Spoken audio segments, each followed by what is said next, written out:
So is there more we can do with a diminished 7 chord besides things like this hypnotic spectacle you just witnessed? I believe so. This chord has a great capacity to be a chord of movement, creating pathways to different tonal centers. Think of it as a transportive dimension you can tap into to lead you to other chords. All right, let's get to it.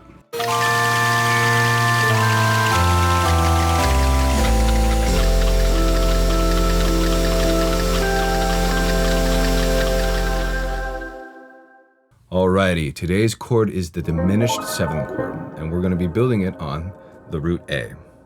So let's take a look at the notes. We have an A, C, E flat, and G flat. So the reason why this is called a diminished 7th chord is because if we gauge it against its natural minor counterpart, A, C, E, G, the only difference is a lowered 5th and a lowered 7th.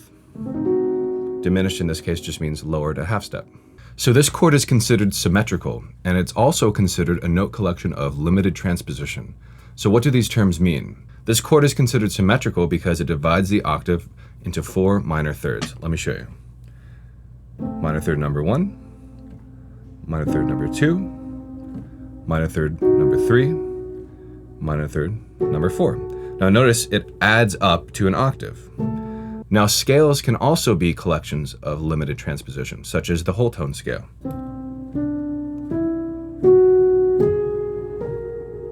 All whole tones, adding up to an octave. Like I said earlier, this chord is also a note collection of limited transposition, again because of its repeating intervallic structure.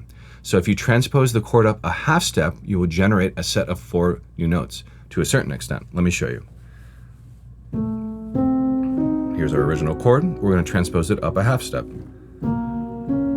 We get 4 new notes. Let's do it again. And 4 new notes. Now, when we get to the third transposition, we get the same notes as the first one, but in a different order, reshuffled. So every minor third, you're going to get the same notes. So really, it's the same chord, just extended out. They're inversions. Same notes, just reshuffled. This becomes very useful when you are using the chord in a transportive way. If you're trying to go to another tonal center that's a little bit further away, or if you're extending the range up or down of the piece. Now let's expand this root position voicing into a wider one. I particularly like this voicing. Now the ideas of limited transposition still apply here.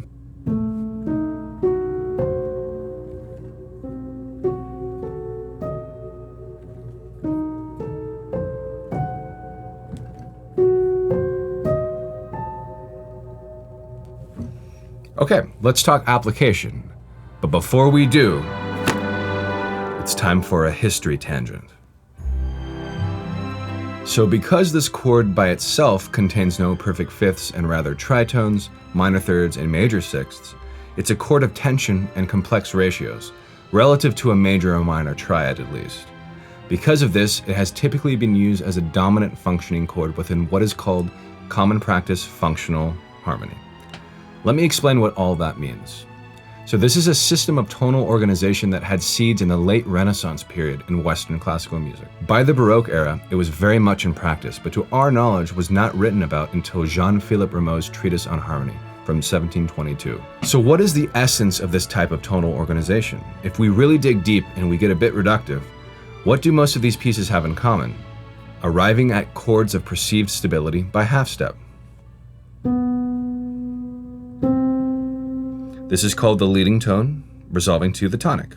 Now the tonic is the root note of what is called the tonic chord, which is a tertian structure, a chord based on third intervals. Leading tone leads to this chord. 1, 2, 3, third, 1, 2, 3, third. Now the leading tone as well is a part of a third bass chord, the dominant chord, which is based off of the 5th scale degree of the tonic. 1, 2, 3, 4, 5. We can bump it on here. And we see the leading tone is within that chord. So what we have is leading tone resolving to the tonic, but also we're going to have root movement by ascending 4th or root movement by descending 5th. let's bump that G up an octave so we have smoother voice leading.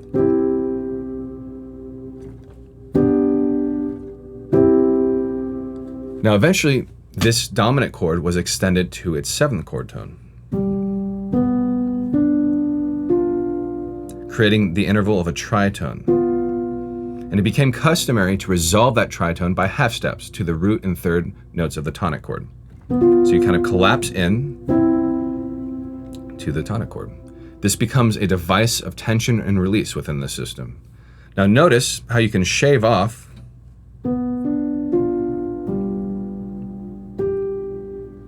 some of the notes of that dominant chord and still have that tension and release function.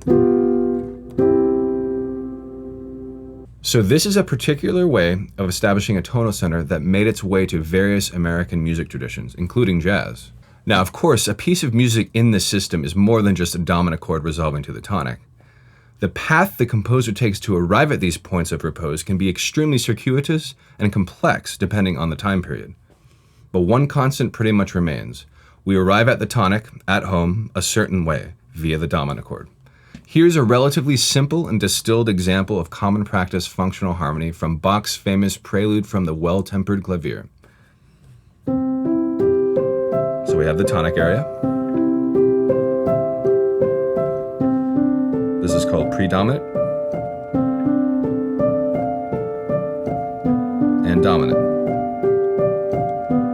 Leading tone, resolving back to the tonic. And here we are, back home. Throughout history, this basic functional scaffolding has been expanded, metamorphosed, and truncated. For instance, the predominant chord can be expanded into a general predominant area, filled with many different chords that eventually lead to the dominant. Or maybe leaving out the predominant area entirely and having chains of dominant-tonic relationships. There is a lot of expressive possibility with this type of tonal organization, but one thing remains, arriving at the home chord or tonic via a dominant chord.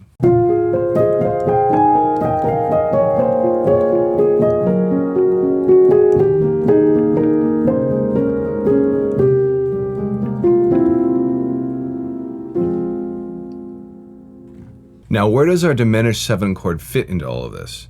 Composers and theorists have been exploring this since the Baroque period. I like thinking of a diminished 7th chord as an expanded dominant chord without a root, because it doesn't need the root to fulfill its dominant function. We still have that tritone resolving by half step. So, here's our chord. You can think of it as a part of a dominant 7th chord with an added flat 9.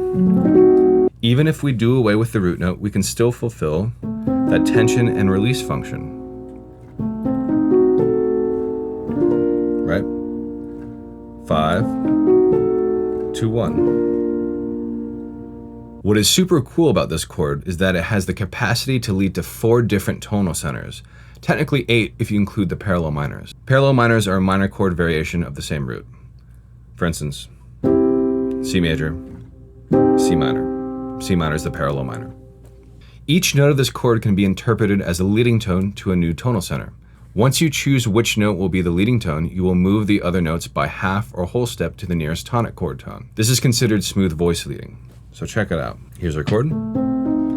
So let's interpret this as a leading tone, leading to B major. Okay, so let's use the voicing I talked about earlier. Okay, so let's interpret this A as a leading tone, going to a B tonality. We can also go to a B minor tonality. Cool. All right, let's do another one. So let's go to the next note in this voicing. We have an E flat. Let's interpret that as a leading tone, going to an E natural. So technically we'll call this D sharp leading to E.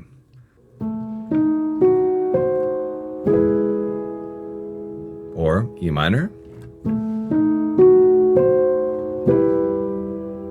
All right, what's the next one?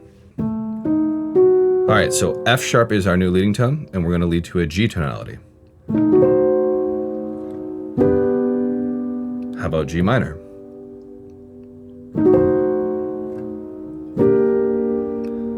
All right, last but not least, what's our last note?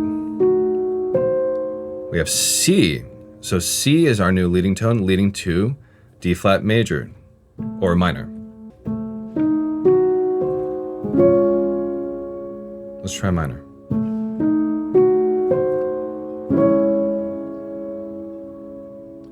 So if you haven't noticed, you can see that the tritone can resolve outwards by half step or inwards. It still fulfills the same function. So tritone resolving into the root and third of a D major tonality.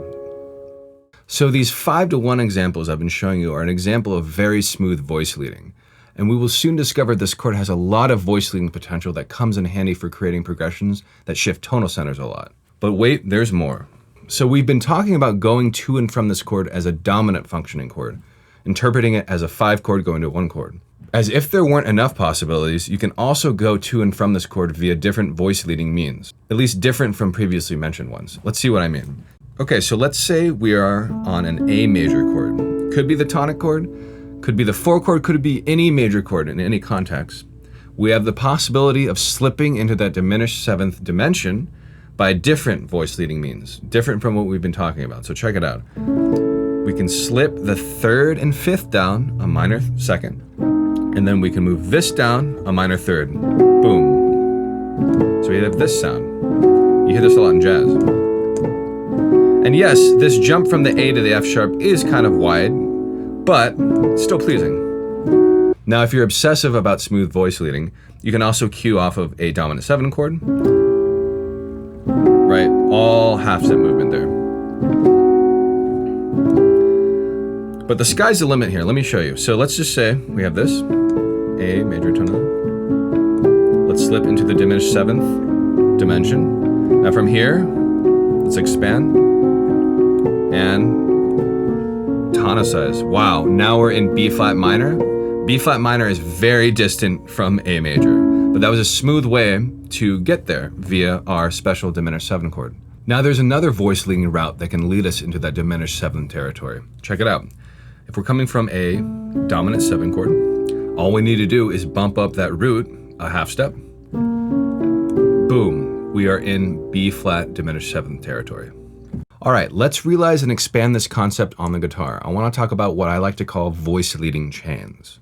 All right, so what we're going to do is we're going to take a dominant 7 chord and we're going to bump down the upper 3 voices a half step, creating our diminished 7 chord, and then we're going to bump the lowest note of that diminished 7 chord down a half step. And then we are going to continue that process. So what you get is this chain.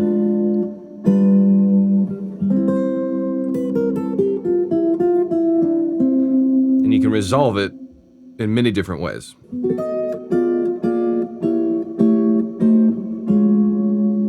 So another one of my favorite chords to do this with is the major 6th chord. Check it out. This is a major chord with an added major 6th. And what we're going to do is we're going to play the chord. We're going to bump down the top voice and the 2nd from the bottom voice, a half step. And we create our diminished 7th shape.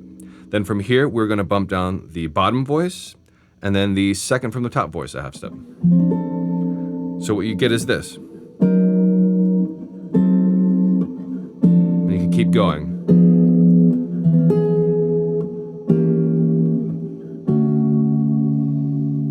It's also very fun to arpeggiate this, with the top and bottom voice leading the way. I'll show you what I mean.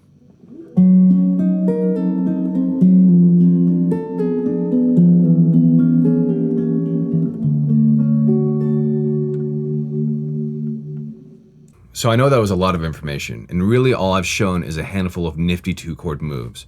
So in closing, I'm going to show you a couple of small etudes I composed, displaying the creative potential of this chord. One on the piano and one on the guitar. I'll also attach the links to the scores in the description area of the video. Hope you enjoy.